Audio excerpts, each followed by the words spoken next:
Alright folks, back on the Rich Van Tassel channel again. We apologize for that. Picking up where we left off, the San Diego Chargers beat the Jacksonville Jaguars 31-25. Phillip Rivers 29 of 43, 4 touchdowns, no interceptions. Melvin Gordon 14 carries for 60 yards, which is 4.3 yards per rush. Phillip Rivers 5 for 9 running the ball. Danny Woodhead 4 for 8, overall 26 for 79, 3 yards per carry running the ball. Stevie Johnson was the top receiver, 7 for 92, 1 touchdown. Dontrell Inman, 5 for 65, 1 touchdown. Antonio Yates, 4 for 53 with 2 touchdowns. No fumbles. The team had 2 sacks. Monte Teo had an interception. Nothing of note in the kick or punt return games, and Josh Lambo made his field goal. Blake Bortles for the Jaguars throwing was 30 of 49, 329 yards, 2 touchdowns, 1 interception. TJ Yeldon, 9 for 36, 4 yards rushing. Blake Bortles, 6 for 33, 5.5 yards per rush. Denard Robinson, 3 for 23, 7.7 yards per rush. Overall, the team was 19 of 102, 5.4 yards per rush. Julius Thomas, the top receiver, 9 for 116. Allen Robinson, 5 for 56. Both of them had touchdowns. No fumbles. Jacksonville had 2 sacks. No interceptions.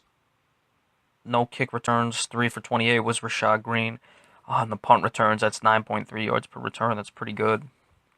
The punt return game, Jason Myers made all 4 of his field goals. Now, San Diego, their offense is certainly dangerous. They showed that again yesterday, putting up 31 points. As for Jacksonville, a game they really needed to win at home against a poor team to keep themselves in it.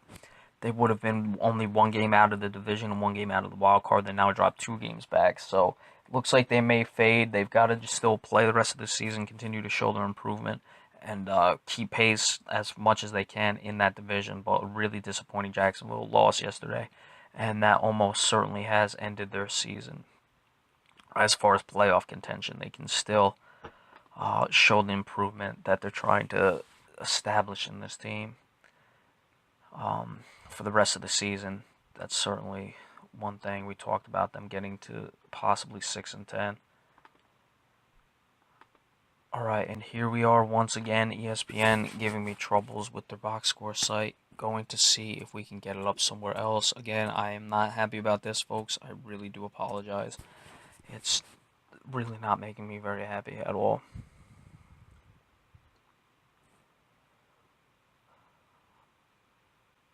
Alright.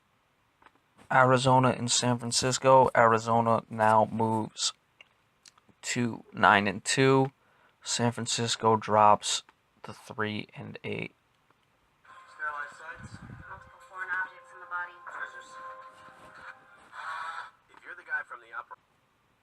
Again, I'm really, truly sorry that this is happening right now.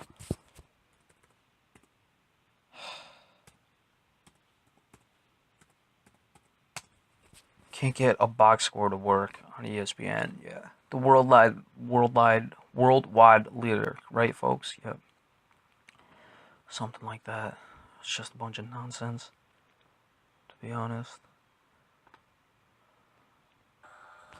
Now I got a video that I can't get rid of, because you really want to hear that.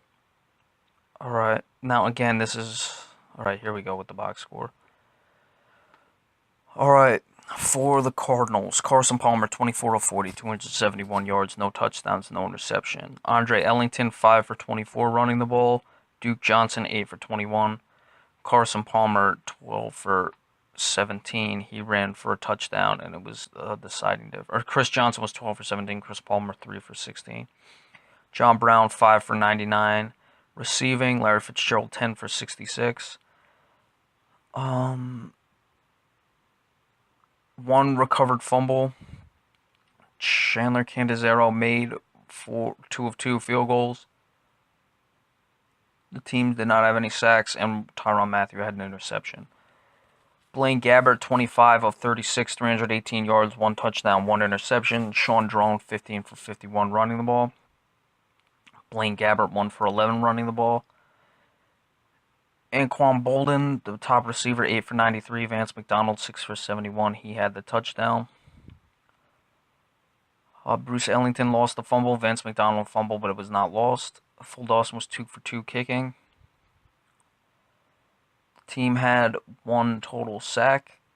No interceptions. So, Arizona will continue to who does continue to keep pace in that division. They still lead by 3 games, so it's going to be very hard for Seattle to win that division.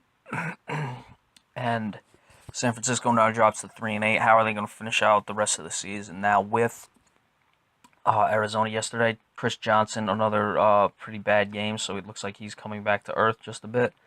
We'll see if he can improve for the rest of the way, but they're going to need him certainly to run the ball very well. That's why they brought him in. But now at his age, you're wondering if the season's having its wear and tear on him. All right, Pittsburgh lost to Seattle 30-39 on the road. Both teams are now 6-5. Seattle starting to cruise right along in that wild card hunt in the NFC. I don't think they can get the division, but they're certainly going to be a dangerous team in the wild card chase. For the Steelers, Ben Roethlisberger, 36 of 55, 456 yards, 1 touchdown, 2 interceptions, left the game, and we saw before that it was a concussion. Landry Jones came in, went 1 of 4, no touchdowns, 2 interceptions. D'Angelo Williams running the ball, 8 for 29. Ben Roethlisberger, 5 for 18. Marcus Wheaton had a big day receiving, 9 for 201, 1 touchdown. D'Angelo Williams, 7 for 88. Martavius Bryant, 5 for 69. Antonio Brown, 6 for 51. So Richard Sherman answered the call in that regard. Ben Roethlisberger fumbled, but was not lost. Chris Boswell was 3 of 3, kicking his field goals. They did attempt a fake. That didn't work. The team did not have had 2 sacks, no interceptions. For the Seahawks, Russell Wilson, 21 of 30, 345 yards, 5 touchdowns to no interception. Thomas Rawls running the ball, 21 carries for 81 yards and 1 touchdown. Russell Wilson, 4 for 14, so those were the top 2 rushers. Doug Baldwin was the top receiver, 6 for 145 and 3 touchdowns. Had a big touchdown late that sealed it. Jimmy Graham, 4 for 75, left the game. It looks like he's out for the season. Jermaine Kearse fumbled. It was not lost. Russell Wilson fumbled. It was also not lost. Stephen Hauschka didn't kick any field goals. John Ryan punted 6 times. Tyler Lockett, 5 for 29 in the return game. It's the kick returns. Did not have any punt returns. The team had 2 sacks. So Seattle now starting to come along. They've won 2 straight. We talked about it when they dropped to 4-5. Russell Wilson seemed a little too cool for school. But now I see why. He's certainly confident and knows this team has the ability to win when they need to. Pittsburgh, where are they going to go? They've certainly played without Ben Roethlisberger before. So we'll see how they continue to move forward if he is out for an extended period of time with that concussion. You would expect him to miss at least a game, but we'll have to see what happens. They play next Sunday night against Indianapolis, so I'd expect Landry Jones to get the start, but they are accustomed to not having him. All right. The Sunday night game, the Patriots suffered their first loss. They dropped to 10-1 to the Broncos, who are now 9-2. Tom Brady, 23 of 42, 280 yards, 3 touchdowns, no interceptions. LeGarrette Blount, 9 for 27 running the ball. Brandon Bolden, 4 for 11. So they didn't run the ball well at all. That's the Patriots. Rob Gronkowski, who left the game, was 6 receptions for 88 yards and a touchdown. Brandon Bolden, 4 for 84 and a touchdown. And Scott Chandler, 5 for 58 and a touchdown. The Harper lost a fumble. Steven Gostkowski made his 1 field goal. The team had 3 sacks and 1 interception. Brock Osweiler for the Broncos, 23 of 42, 270 yards, 1 touchdown, 1 interception. C.J. Anderson, 15 rushes for 113 yards, 2 touchdowns, including the game winner in overtime. Ronnie Hillman, 14 for 59, 1 touchdown. Emmanuel Sanders, the top receiver, 6 for 113. Owen Daniels, 5 for 48. C.J. Anderson, 4 for 40. Demaryius Thomas had a big 36-yard reception. It was his only catch on the game-tying, the last drive. Denver had the ball on offense in regulation to put them up 3. Then the Patriots went down and tied the game. Omar Bolden and Ronnie Hillman both had fumbles. They were not lost. Brandon McManus was 1 for 2, kicking field goals.